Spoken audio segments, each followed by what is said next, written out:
It's time. Oldham Athletic go for a royal flush. The Pinch Me years. And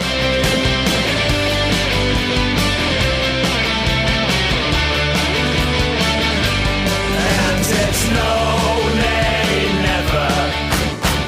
No, nay, never, no more. 'Cause I'll stay a wild rover forever and more. And it's no, nay, never. No, nay, never, no more.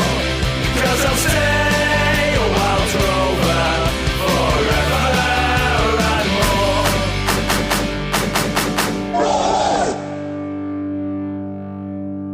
Hello and welcome to By Far the Greatest Team, a podcast in which football fans attempt to do the impossible to work out just who is the greatest team of all time.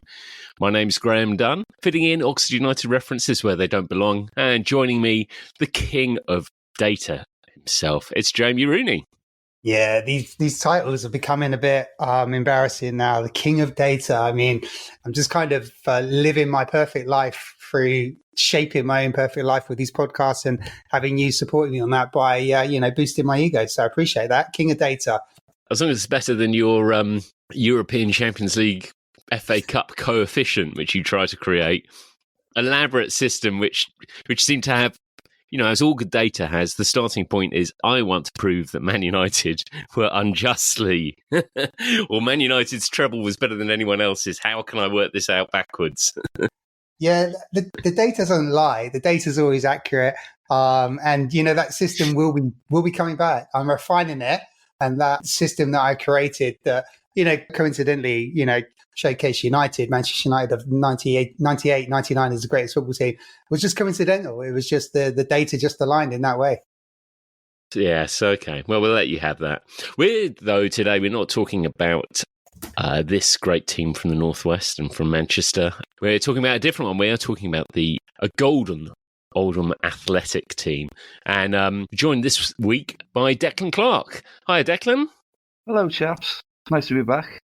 I guess if Jamie's the king of data, I'm the prince of wince or something, or I don't know.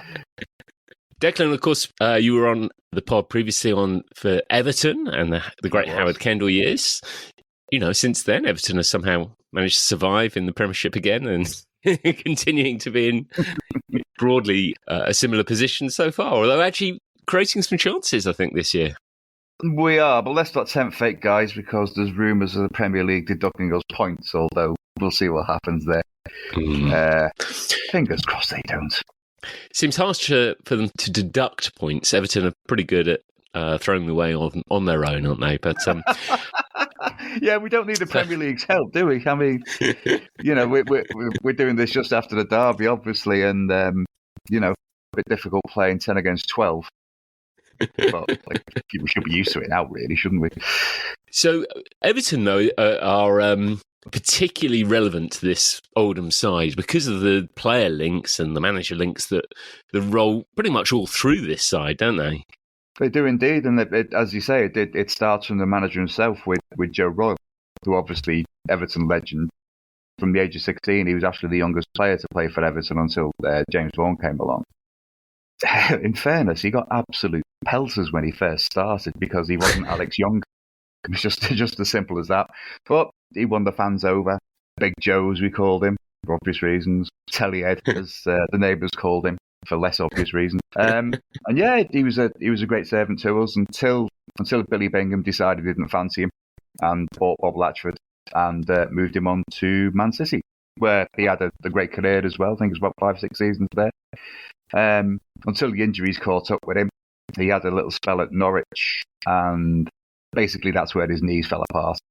And that's where not immediately, we don't come into the Oldham bit first, because he was out of a job, he had a mortgage to pay, he didn't know what he was going to do. And what he started doing, he was in league with a panel beater, and he used to go and buy cars at auction and do them up. So he did basically, Joe Royle would pay for the car, the panel beater would go and work his magic, and they used to sell them on, do her uppers basically. His partner in crime for that, incidentally, was one Howard Kendall. Oh, wow. I should mention. So, yeah. And then, after a little bit of doing that, he got the call from Oldham. And he went over there, and probably in one of his do-it-uppers, it was a Jag, and he broke down on the M62. He was picked up by a Scouse lorry driver. We took him over to Boundary Park, and the board of directors there made him an offer he couldn't refuse, which was, they said, okay, it's £15,000 a year. This is 1982, I think. So yeah, 15 grand a year. I mean, we're not talking mega bucks, are we? But, beggars can't be choosers. But then they said, we're not estate agents, so we can't give you a house. We're not car dealers, so we can't give you a car. Oh, and by the way, we skint, so you're going to have to sell someone. So less than an auspicious start, shall we say, for him. Definitely so. And I suppose the thing about Oldham, and they have this one season in particular, which we'll probably focus a fair bit on, which is kind of seems to be called locally the pinch me season. Sounds like a Duncan Norvell catchphrase, but one for the kids there. Yeah.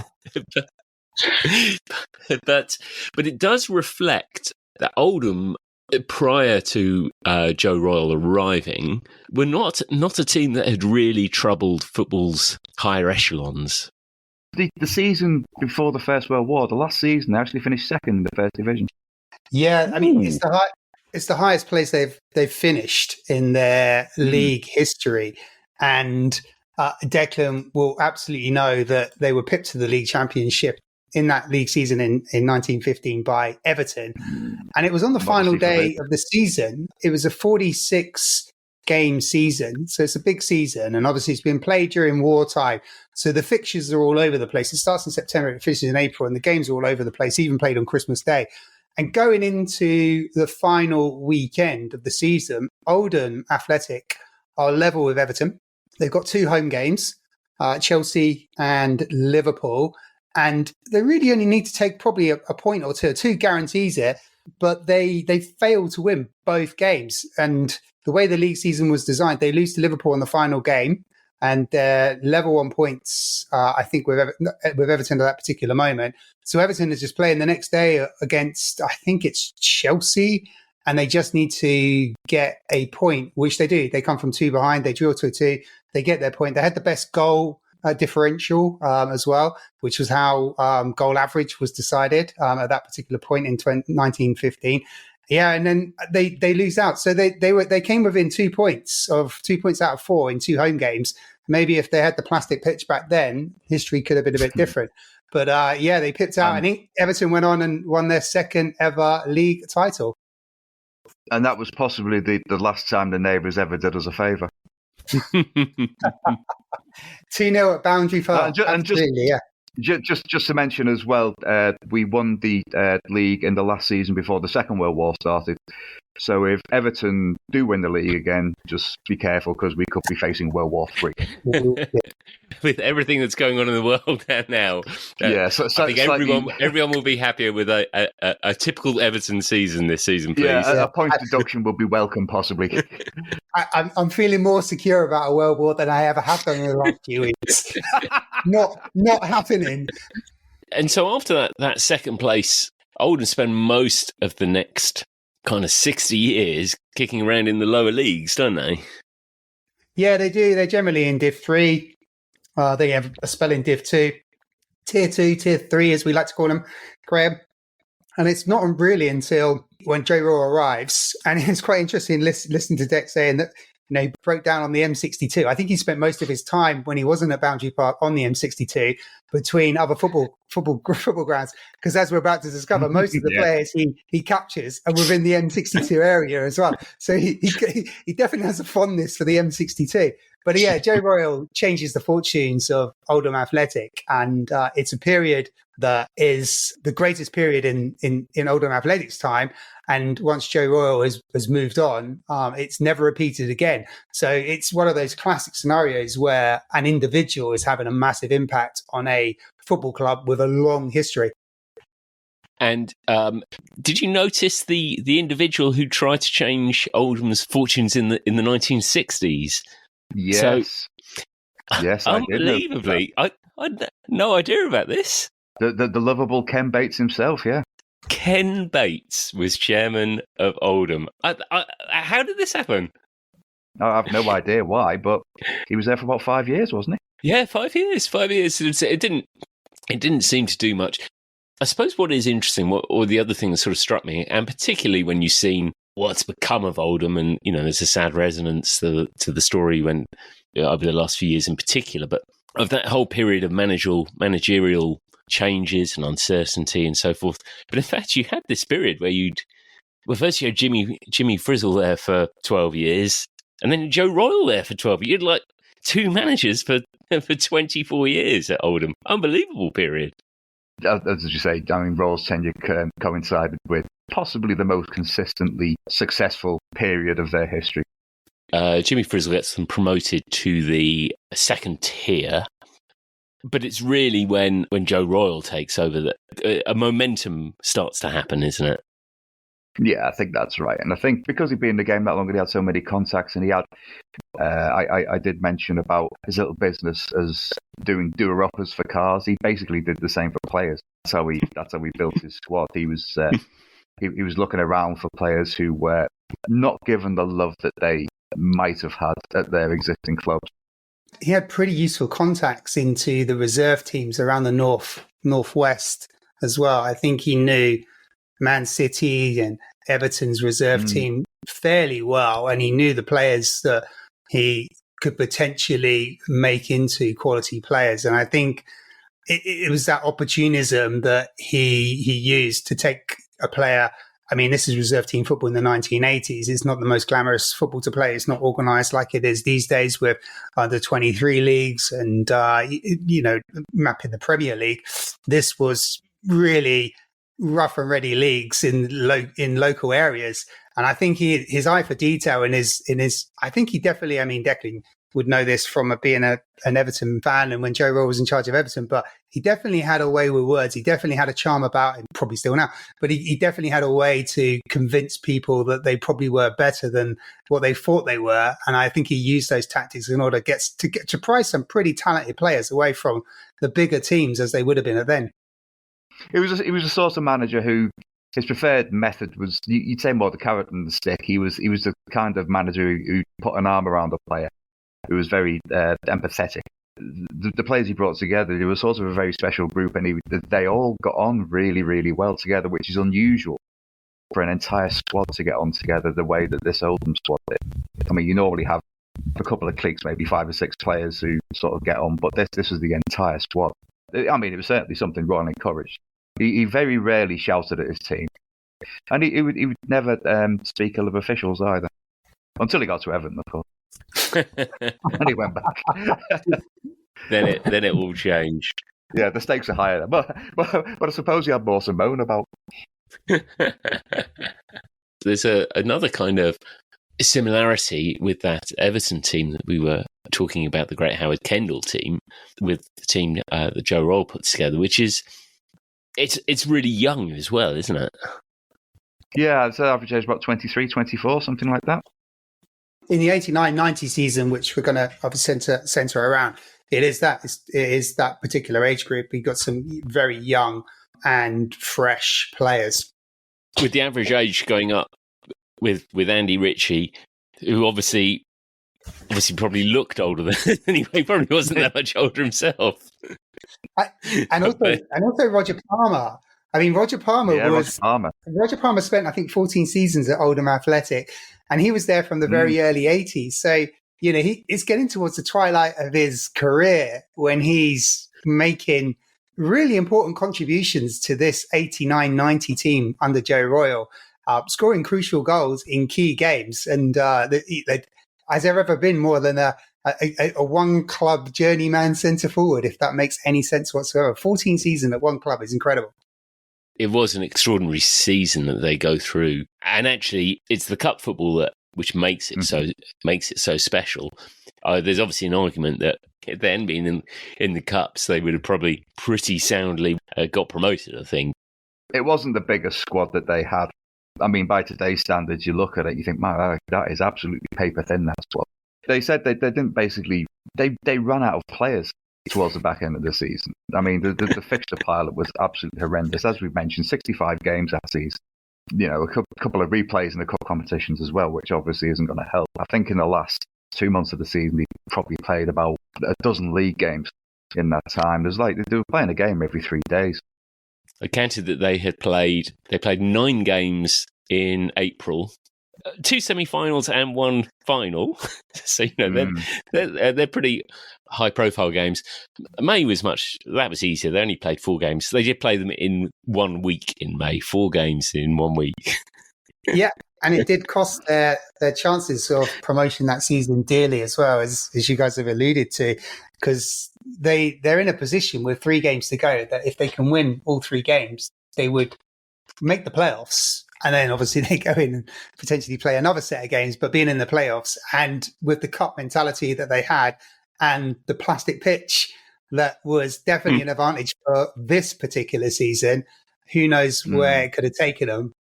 So a plastic pitch, I'm sensing you want to talk about the plastic pitch, Jamie.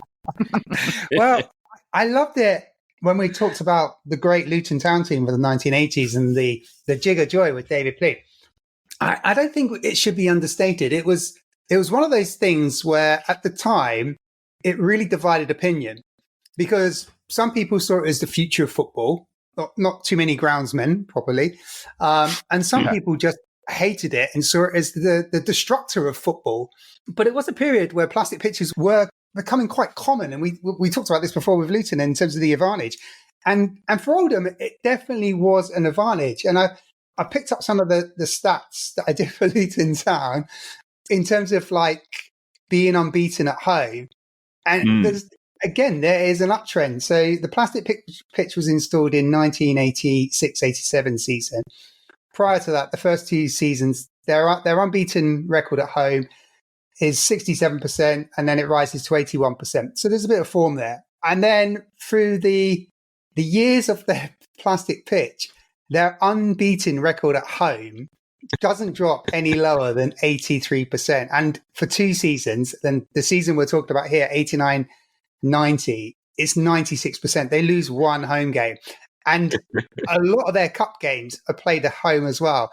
And their record in the cup, in the League Cup in particular, is extraordinary. It really is. Not just the way they win games, but how many goals they score. It has an effect. And we can jump ahead or we can get through the timeline before we get to that Everton quarterfinal where, and the beauty about that FA Cup Everton, was it the quarterfinal or the 5th round, Deck? I forget. I think it was the 5th round, I think. It was, yeah, my apologies. It's the 5th round. It was one of those ones where replays are a fixture. If a game is drawn, we go to a replay. And when it goes to a 3rd replay, it was the good old-fashioned days where you go back to the original home ground. There's none of this neutral stuff. There's none of this penalty kick. So you've got 2 games against Everton in the 5th round at Boundary Park for Everton. And their home record is incredible. So, of course, I like to talk about plastic pitches, but I think it is a massive advantage for the home team because they are used to playing on a surface that other players aren't used to. And I've read accounts where people, I think it's like Rick Oldham was saying that the opponents didn't know what boots to bring and wear. It would be half time before they realised what footwear was appropriate. I think you've lost 45 minutes before you've realised what footwear. And I think he said, why don't they just wear the same ones we're wearing? Because that makes more sense. So, yeah, plastic pitch, rant in, break time for me, I think. I'm going to suggest to you, James. So, of course, the Premier League had got wise to this. They had, it was still the first division then for the first year, but they got wise to it. They weren't going to let Luton carry on. So whilst Oldham got promoted with their plastic pitch, they obviously had to go back to good old-fashioned grass once they got promoted. In their first season in Division 1, they only lost 5 games at home. So this is a side that finished 4th from bottom in a relative struggle the whole season. Only lost 5 games at home. They beat Leeds, the eventual winners that season of the league. So I'm going to suggest to you, Jamie, it's not to do with the ground, it's to do with the air, the Oldham air. Do you know what? I think there's definitely more of an argument about the Oldham air than there is the Luton air when it comes to the surface they were playing on. Because you're right, the home form is fairly consistent. So there is something in the air in Oldham that clearly had an effect on its opponent more than it did with the Luton Town air. Maybe that's got something to do with EasyJet. I don't know. What I do like about this Oldham side, because they were a relatively unglamorous second-tier side, but because of their cup exploits, they were on the TV a ridiculous amount. And so actually a lot of those players over that period became quite recognisable. I think actually as neutrals really bought into them as a side. And I think also the way they played, we can talk about the wingers and we can talk about the kind of journeyman midfielders who had just unbelievable seasons. But when I think about that side, I think about Earl Barrett and Paul Warhurst, the quickest centre-backs in football, weren't they? They were very quick. And obviously Warhurst, I think, at the start of that season was 19 years old. Yeah. Incredibly young. And I mean, what a career he went on to have as well. I mean, at the back and up front as well. Played for England as a striker in the end, I believe. Ended his career in midfield. Yes. And both of those players that you mentioned, they both, at different periods, they both came from Manchester City. So they were both in the reserves of City. They weren't really getting performances. And again, it's Joe Royle who's tapping into the possibilities of players he can turn into first-team footballers at Oldham Athletic. Putting his skills as spotting the doer-uppers into practice. Their defence was extraordinary. Of course, they also had a player who might appear, a relatively journeyman left back who went on to have a pretty established career at another Manchester club in Dennis Irwin.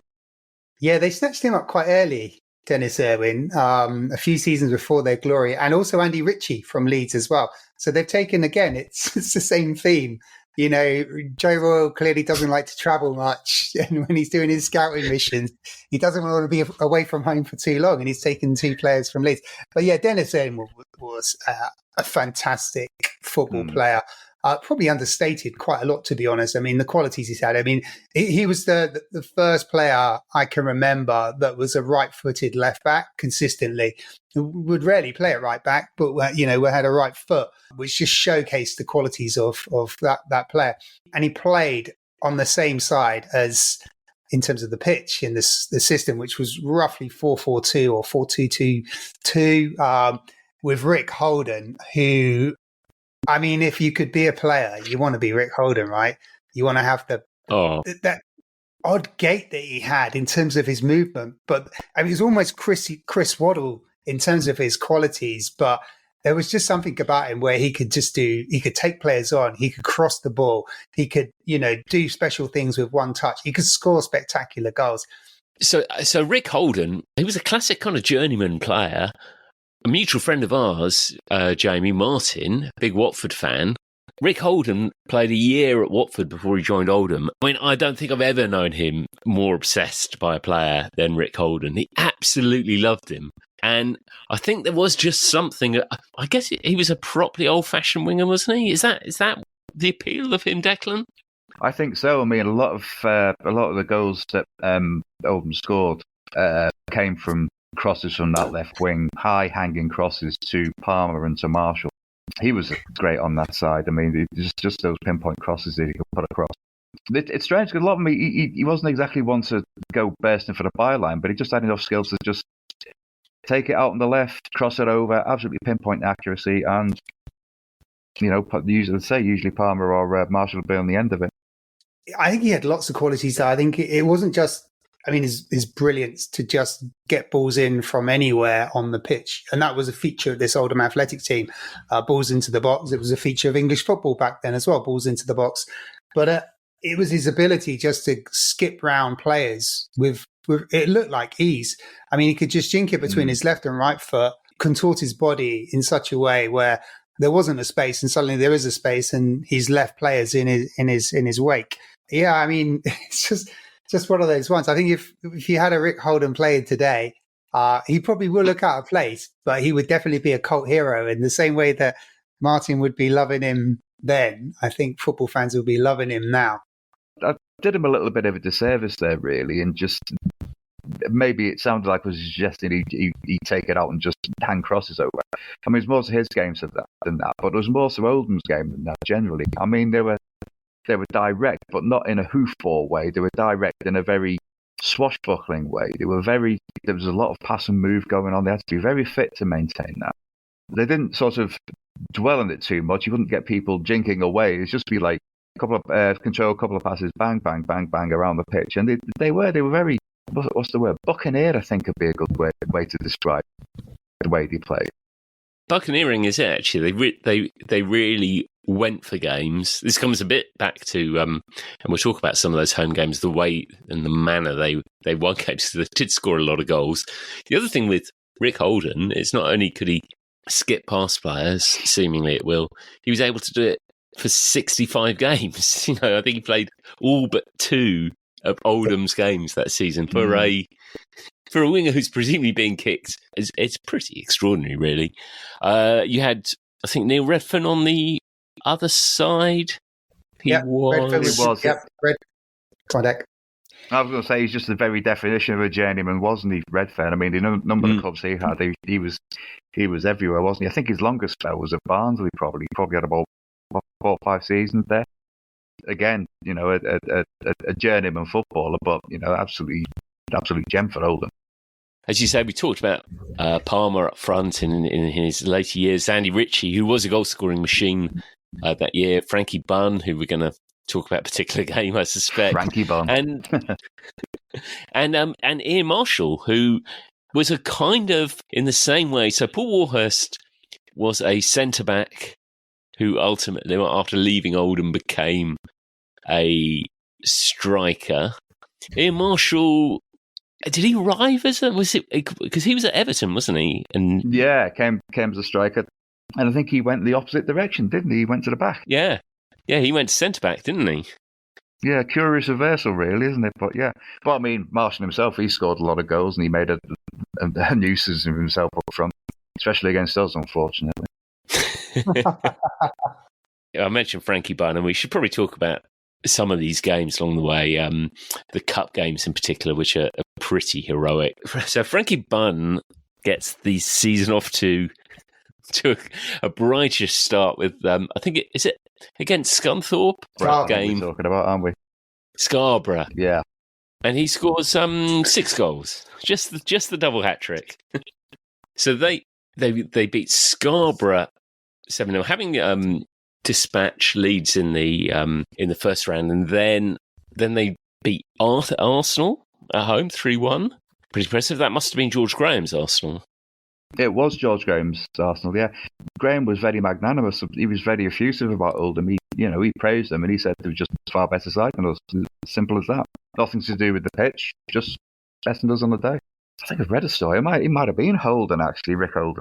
And he was saying about David Rocastle turning round and saying, you know, come on, lads, we're better than these and stuff. And they do 2-0 down at the time. And he's just looking at him saying, come on, get a grip of yourself.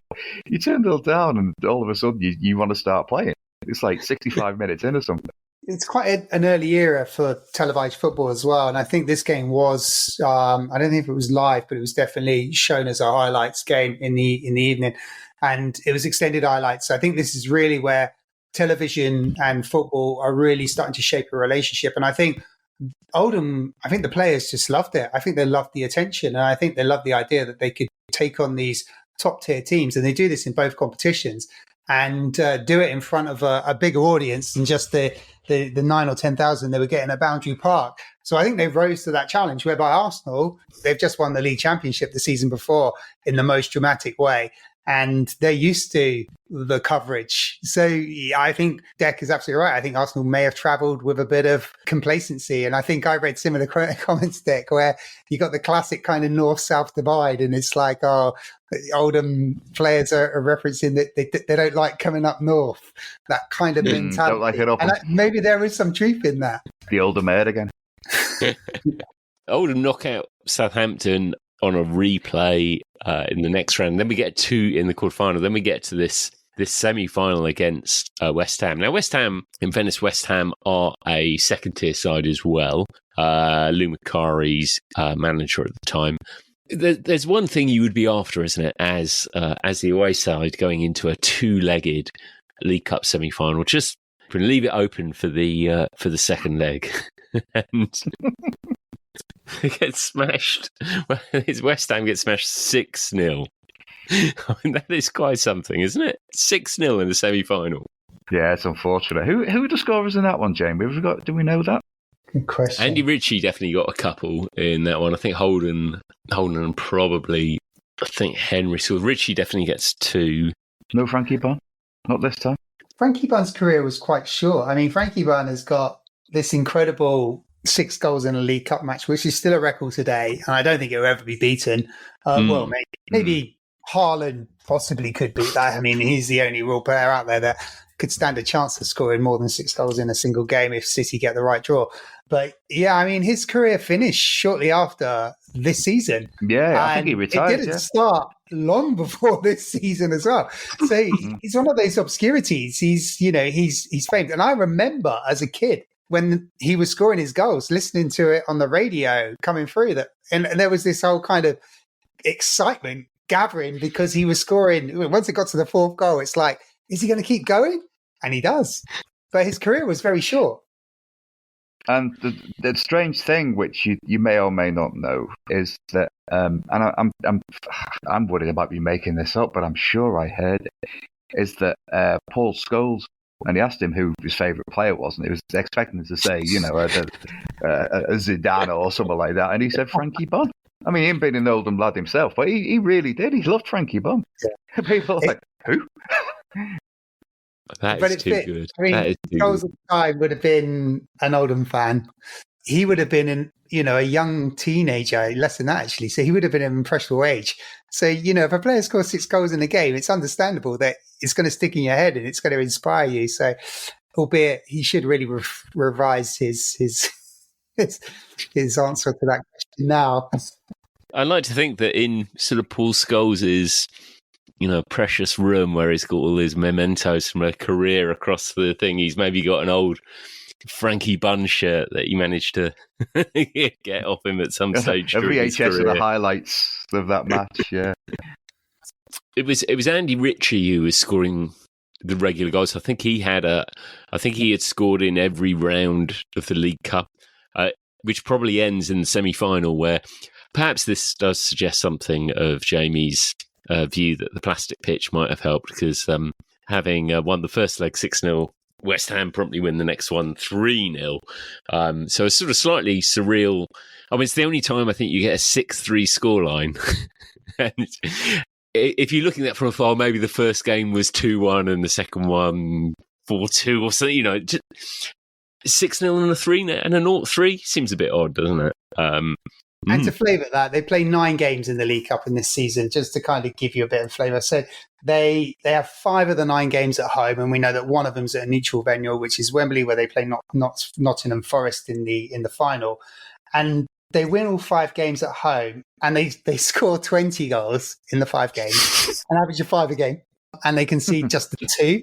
Away, their 3 games, they win 1, which is Leeds 2-1 away in the second round, second leg. They then draw in the 5th round to Southampton 2-2, which then gives them a replay, which they win.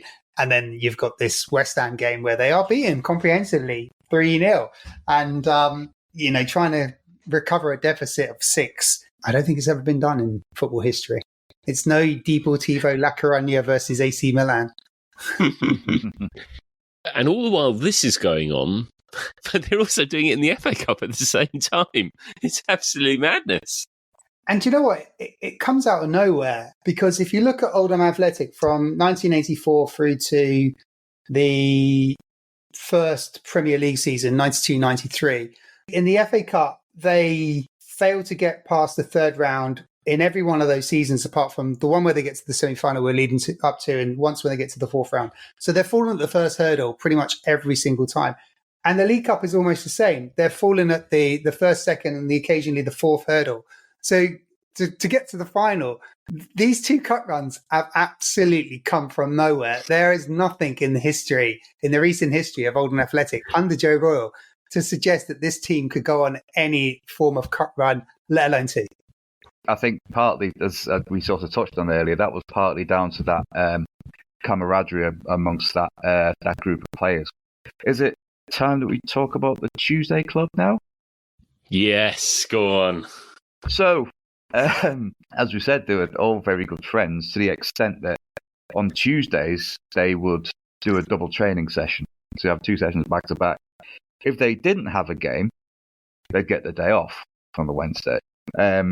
Obviously, that probably didn't occur so much at the back end of the season, but certainly 2/3 of the season, this was carrying on. And they'd basically go out and have a few drinks together. And Joe Royle's attitude was, well, so long as you're not causing any bother, then I don't mind. It's good team bonding. And as we said, you normally at a football club, you get a hardcore of drinkers. I remember during the Robson years at United, Jamie, obviously there was a hardcore of Brian Robson, Norman Whiteside, others, like a hardcore of about half a dozen players who like the shandy. This was the whole squad. They go out en masse. Sometimes you think, well, Tuesday and Oldham, not that much going on, so we'll pop into Manchester. And the little motto that Royle had about if things got out of hand, as long as things didn't get out of hand, then it was fine.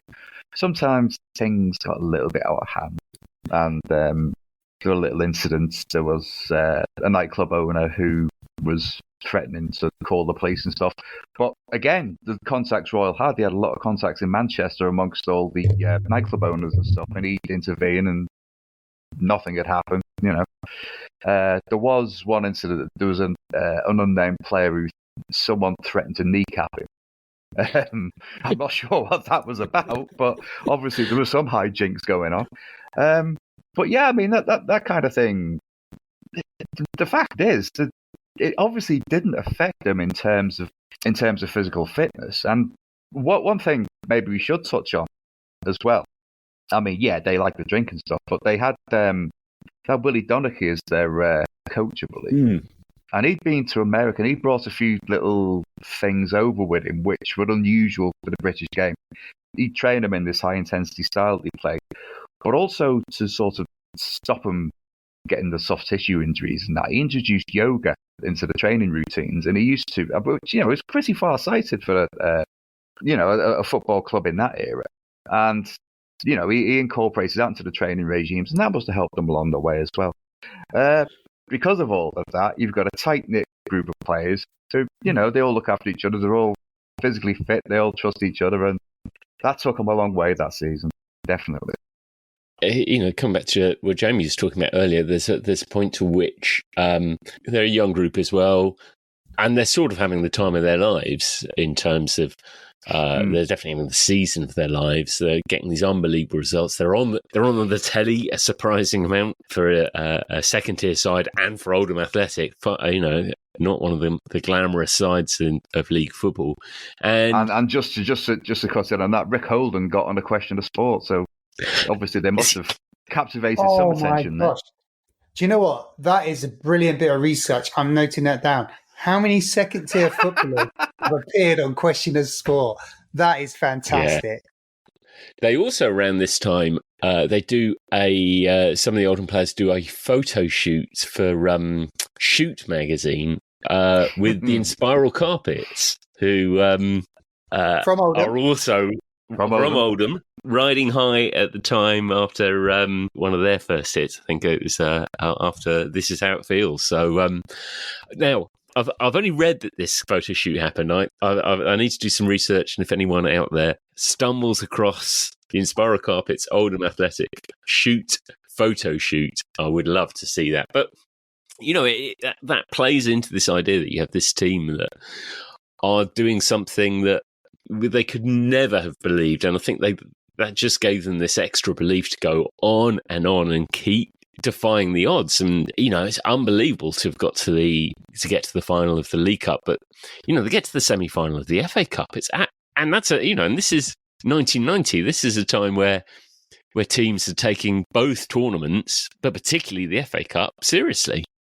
I mean, we've jumped to the semi-final, which, not just a fantastic game, a fantastic day that we shouldn't dismiss.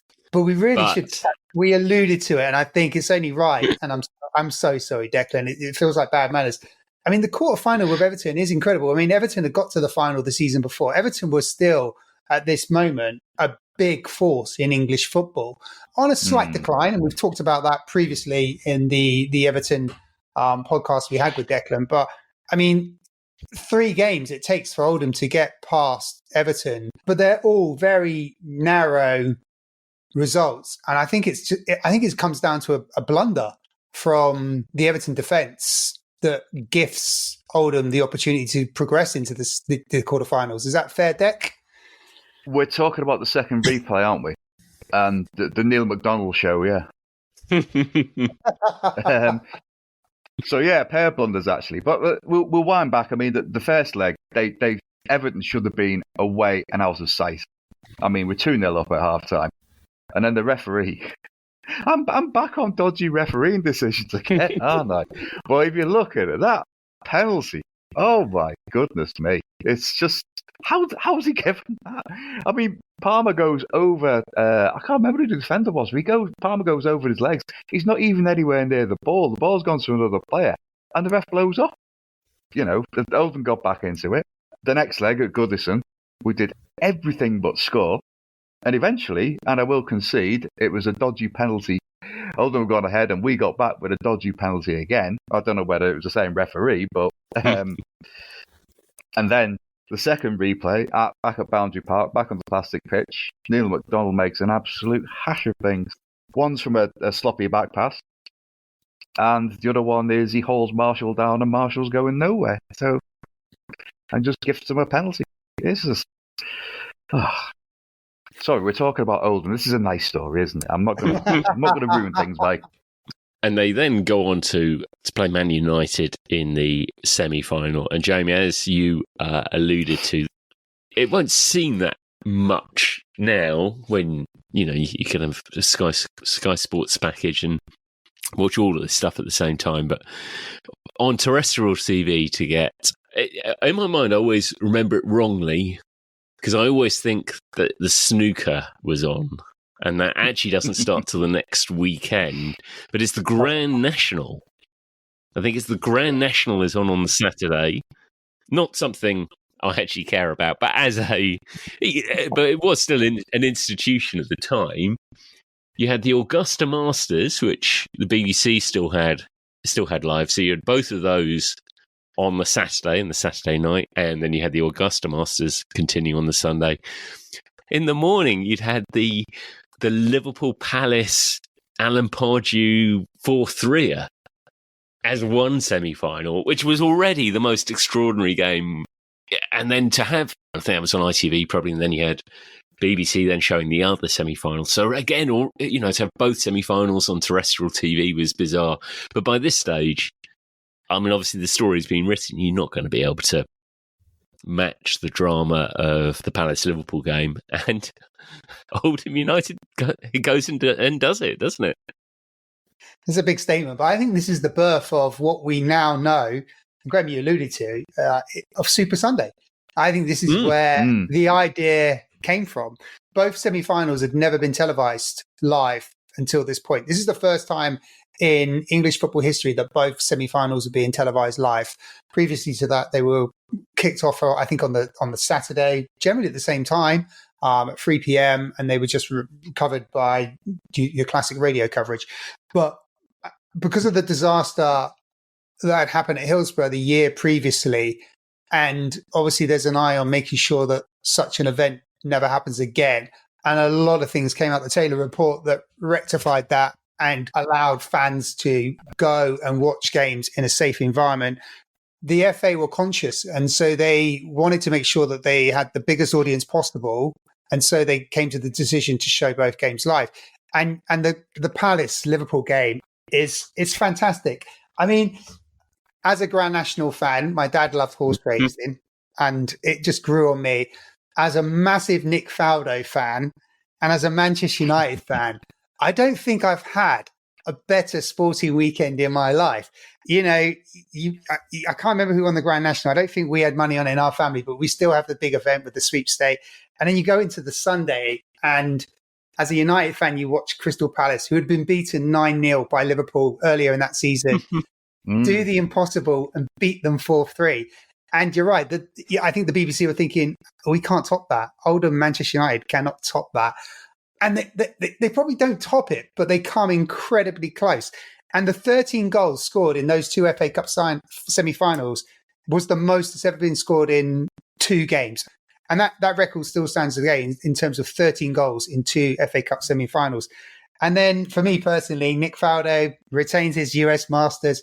And you've already alluded to it. I love the snooker. The snooker starts on the Monday. I'm loving Jimmy White. He gets to the final and collapses in the final. It was almost like the most perfect April for me personally from a sporting context. Yeah. But crucially, this is where the idea, I firmly believe this is the idea of where Super Sunday comes from, because B-Sky B come along and they are responsible for getting the football rights. And then just 2 years later, in August 1992, we have what they call Super Sunday, with Liverpool playing Notts Forest at Notts Forest in the first live televised game in the new era of television. Mr. Frisk won the national, in case you're wondering. Mr. Frisk. I didn't have money. I think my mum may have had money on Mr. Frisk, actually, now I think about it. I have to check with her. But the game is set up quite early, because Oldham take the lead, I think, in Earl Barrett scores quite early on in that game. United get back to 1-1, and then as the game continues, it gets more and more open. The extra time period, which I think United go 3-2 up in that one, don't they? And then Oldham get the equaliser, and by that stage, it is just it's just attack after attack. I think Oldham had the better chances actually after that. But... Well, I haven't seen the footage of it back. Doesn't Nick Henry have a shot that hits the crossbar and bounces down and goes in? Really, an echo of the Chesterfield game 7 years later when Chesterfield played Middlesbrough, and there's a shot that's even further over the line. So to some extent, those semi-finals are the highlight of that season, aren't they? They lose the replay against United. It's pretty creditable in the cup final against Forest, but it's my memory is that they didn't really ever look like winning that game. They lost 1-0, but my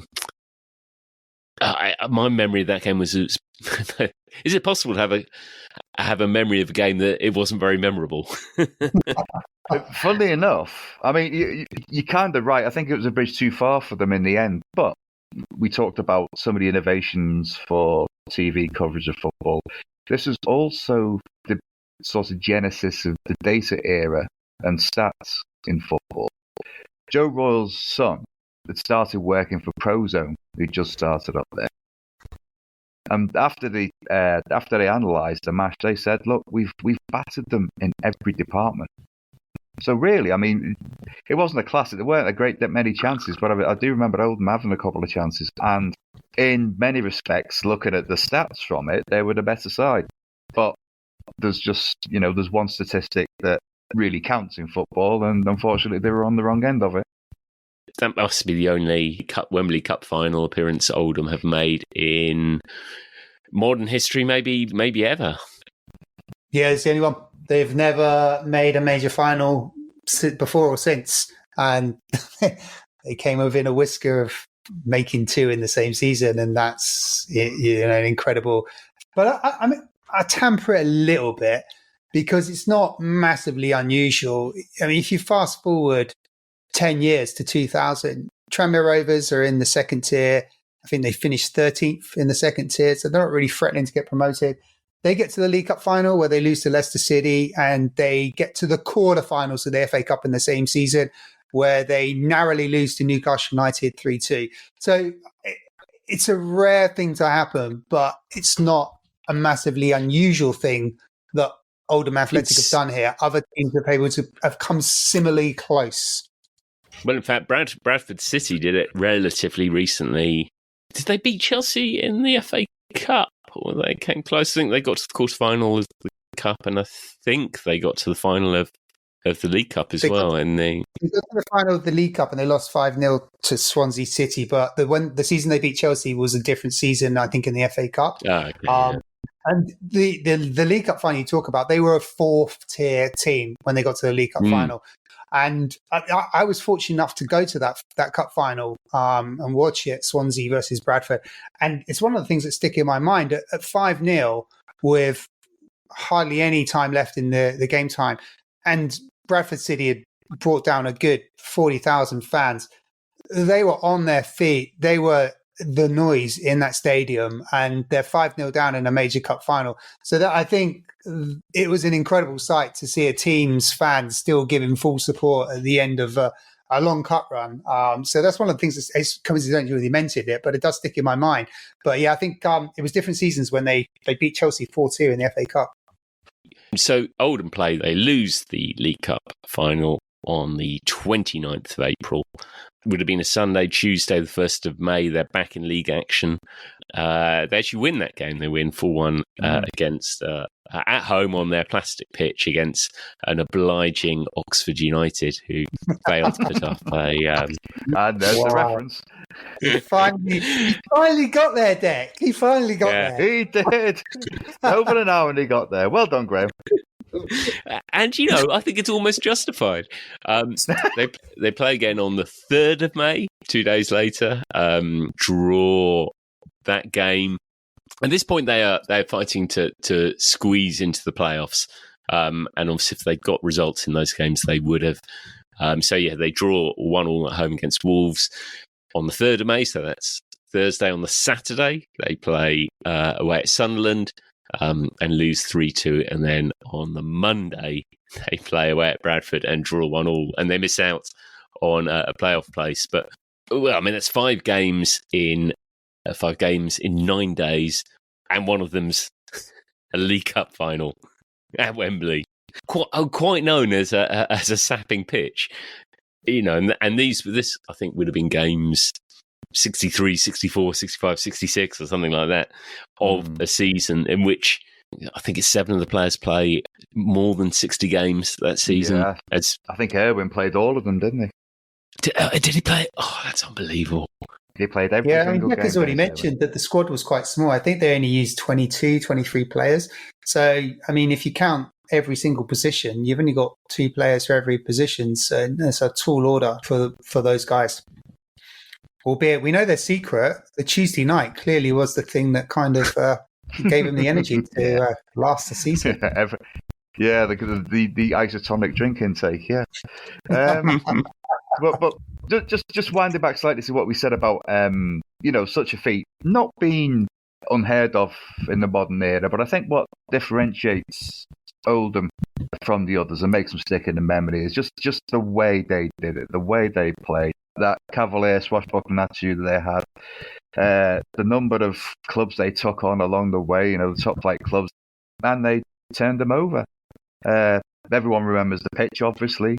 There's a whole raft of memory sort of tied up to that, and that's what I think makes this side and this era for Oldham stick out. Yeah, no, absolutely. Jamie, you mentioned that they hadn't had a recent record of getting very far in the cups, but they hadn't had a longer term.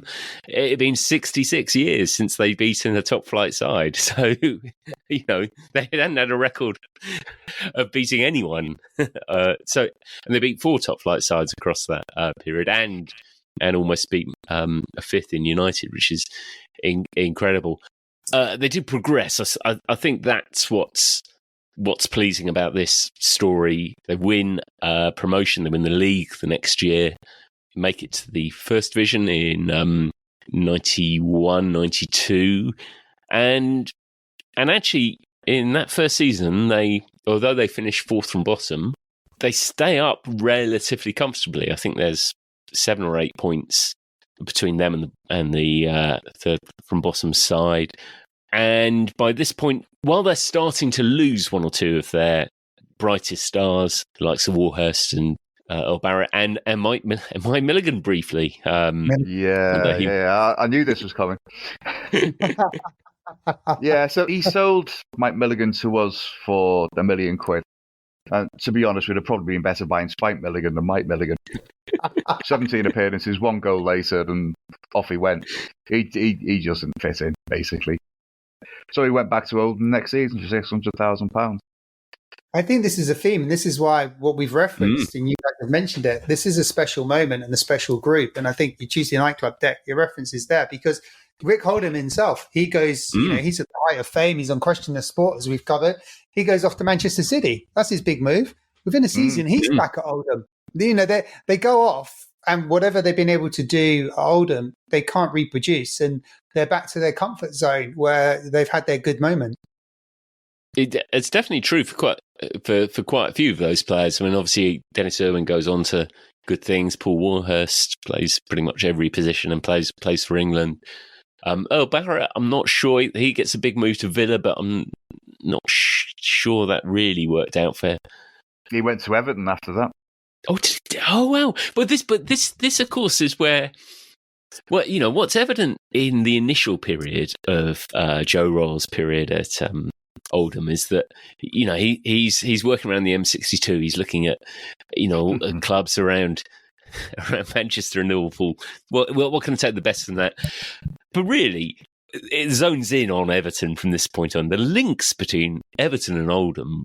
There's an extraordinary number of players who travel in both directions in one way or another. Yeah, as I say, we covered Milligan, we covered Ian Marshall, Earl Barrett went the other way via Villa, obviously, and then Joe Royle himself eventually became manager of Everton after the disaster that was Mike Walker. Graham Sharp goes to Oldham. Indeed. He went to Oldham, became their manager for a while. I think Neil Adams is another one, yo-yo between Oldham and Oldham. Right. Does McDonald go there as well? I think Neil McDonald might have. There's a crazy run of players. And of course, Neil Pointing. Yeah, Disser, as you called him the last time around. Yeah. That's fantastic. Yeah, it's amazing. It's amazing after the Neil McDonald show that they sort of took him on, really. But obviously, strange kind of audition for them. But yeah. You remember that guy who gave those 2 goals away? Definitely him. Yeah, but he can't be that bad, surely.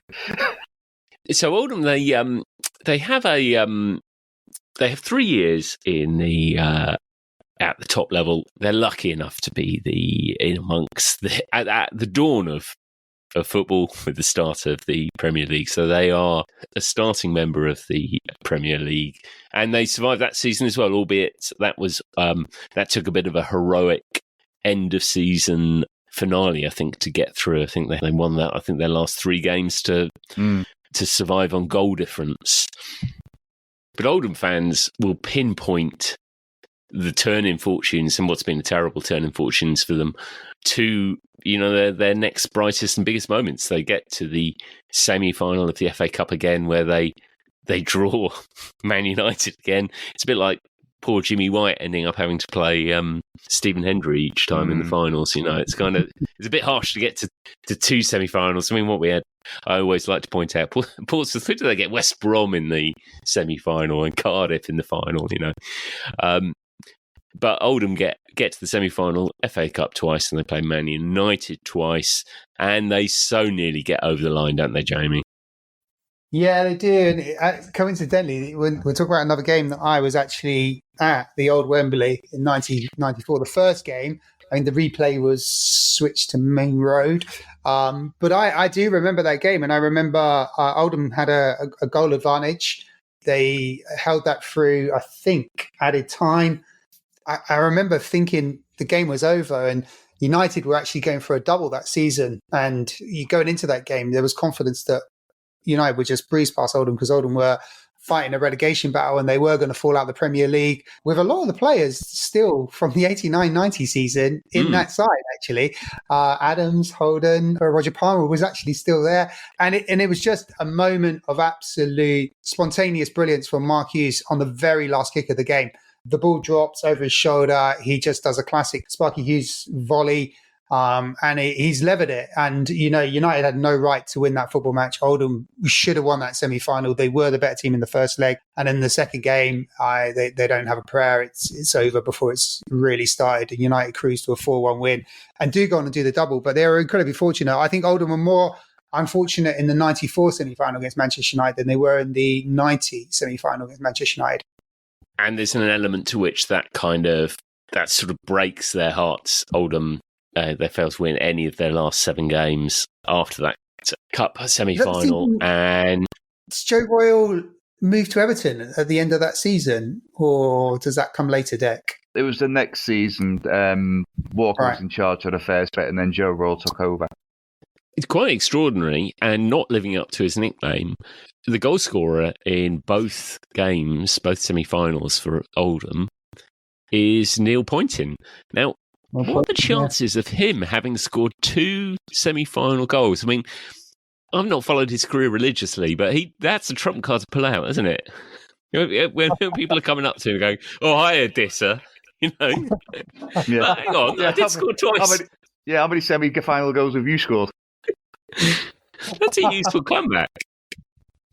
So Oldham do go down that year. It's interesting, actually. They go down, and it shows, how some seasons differ from one another. The previous year, they stay up, I think, on goal difference on, I think it's 50 points.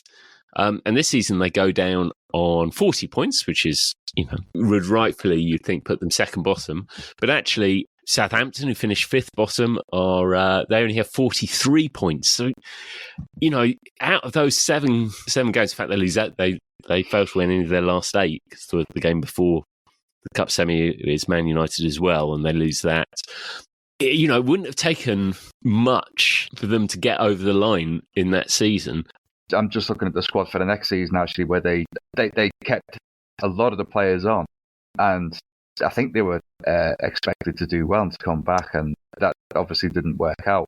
There's still the core of that original side that we talked about.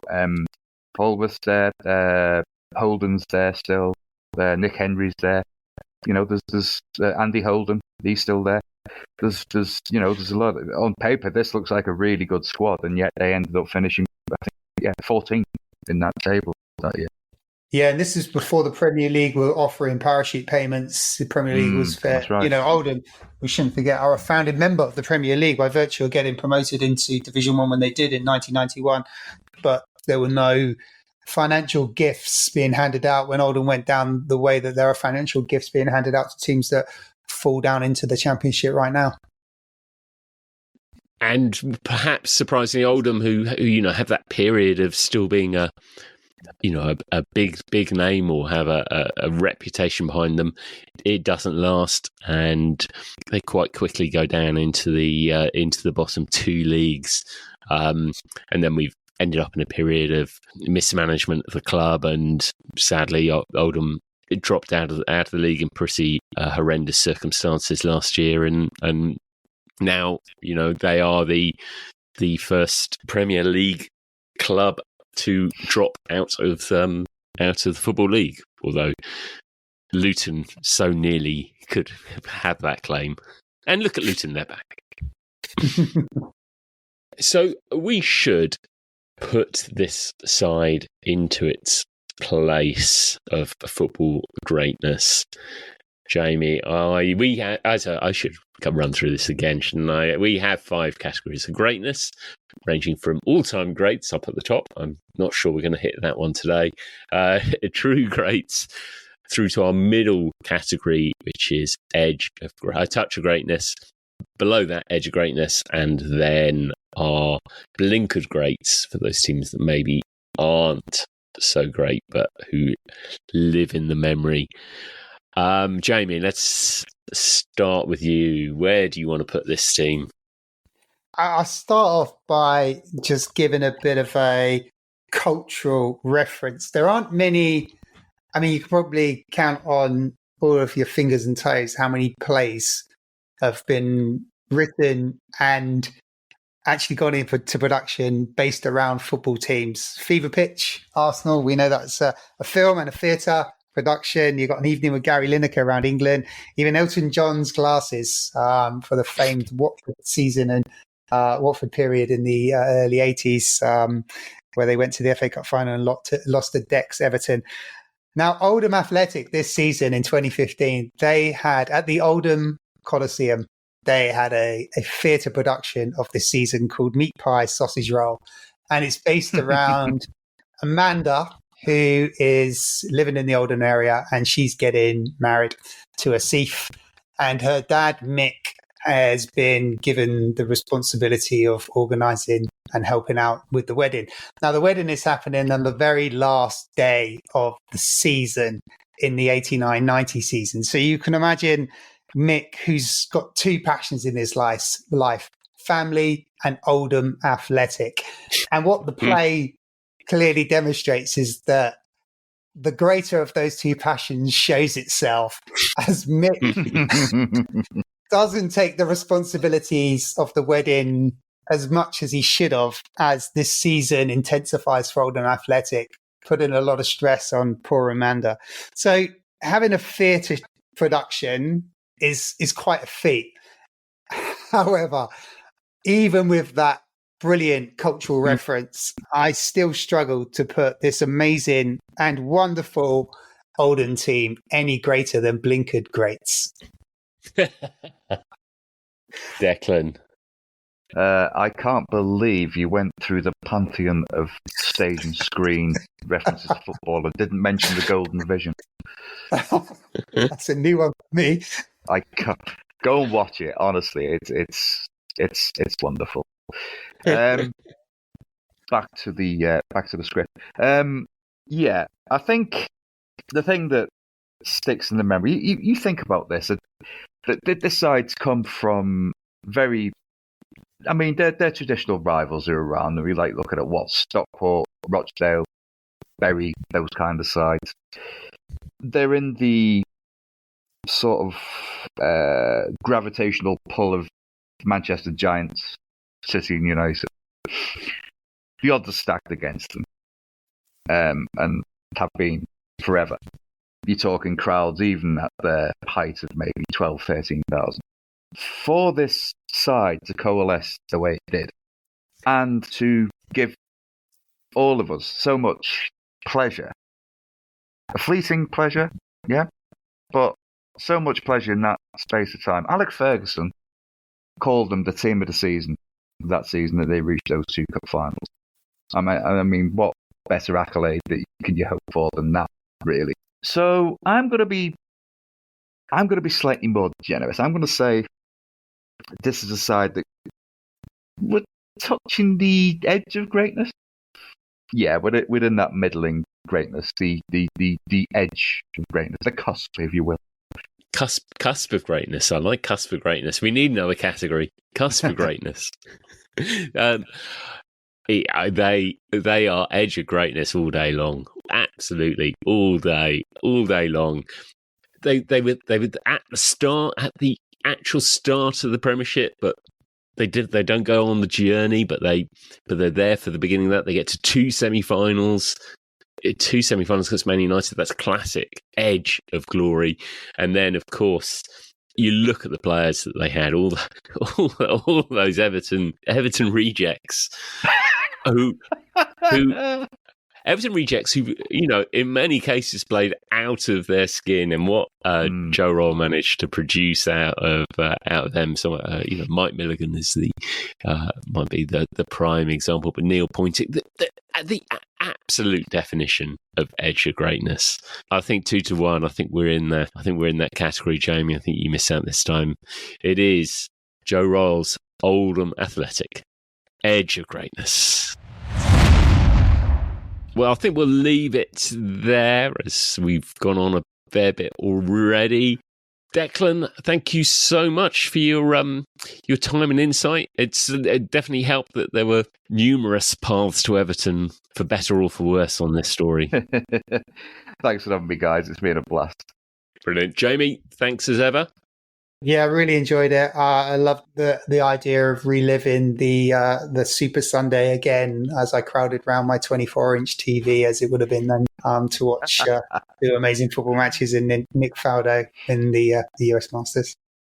I think in many ways that's our JFK moment. I think we all remember where we were when there were two semi-finals in one day.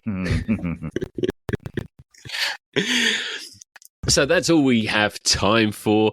As a reminder, we have a back catalogue now with more than 30 of these pods, loads of classic teams. So if you want to check out any of those, including Howard Kendall's Everton, which Declan was on, and that's a great story. That's a genuinely great side. You can find those in the podcast feed or at our website, chewingthewildrover.com. Quick reminder to subscribe to the podcast. Then you get a new shiny episode every Thursday. Please like us, review us, tell your friends about us, and we will see you again soon.